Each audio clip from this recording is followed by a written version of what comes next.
Assalamualaikum warahmatullahi wabarakatuh. Saya Salmi Lestari dari Prodi Pendidikan Bahasa Inggris semester 6. Di sini saya akan meresum sebuah materi mata kuliah Quantitative Research in Education. Nah, jadi quantitative research itu adalah penelitian yang menggunakan data berbentuk angka. Nah, data tersebut itu nanti dianalisis menggunakan statistik atau metode matematika untuk menjelaskan satu fenomena gitu.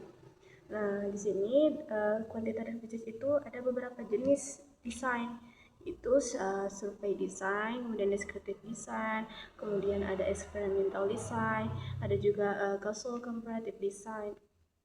Nah, di sini ya, di video tersebut lebih menjelaskan tentang experimental design. Nah, jadi experimental design itu digunakan untuk melihat hubungan dari sebab dan akibat atau cause and effect.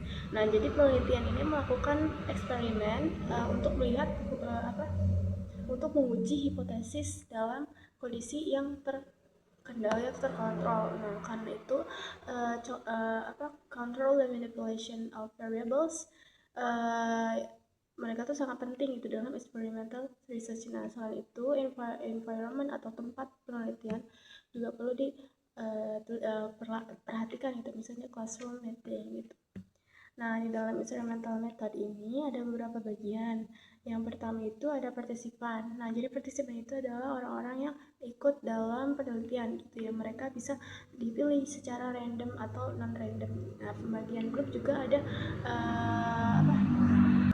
bisa random dan non-random gitu. Nah, peneliti juga bisa menggunakan matching partisipan atau covariates. Nah, untuk mengontrol competing variables supaya penelitiannya lebih akurat.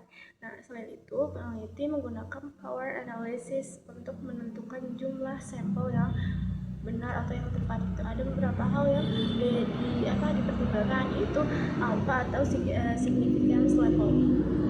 Kemudian power itu probability of detecting an effect, dan effect size atau expected difference.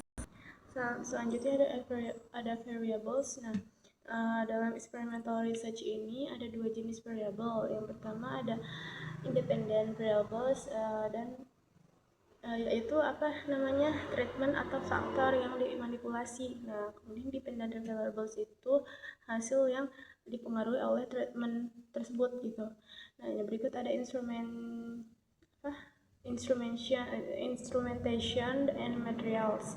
Nah, di bagian ini tuh peneliti harus memastikan bahwa instrumen yang digunakan itu memiliki validity dan reliability yang bagus atau yang baik gitu. Nah, validity itu berarti instrumen tersebut benar-benar mengukur apa yang seharusnya diukur.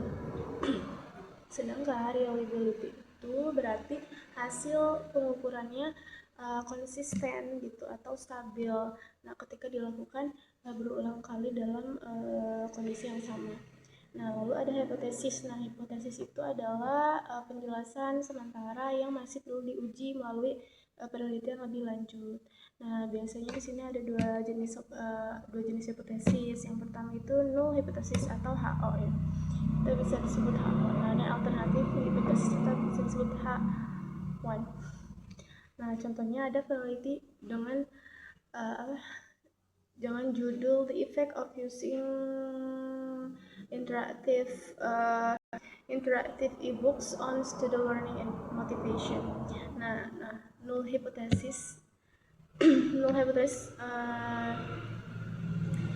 null hypothesis atau HO itu menyatakan bahwa tidak ada perbedaan signifikan pada student learning motivation sebelum dan sesudah penggunaan interactive e-books. Nah, sedangkan alternatif hipotesisnya itu menyatakan bahwa ada peningkatan signifikan pada students learning motivation dan e-book dan setelah menggunakan interactive e-books gitu.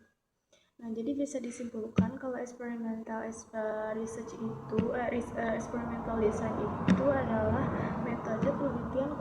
induktif yang digunakan untuk menguji hubungan sebab dan akibat, melakukan kontrol terhadap variables dan menguji hipotesis.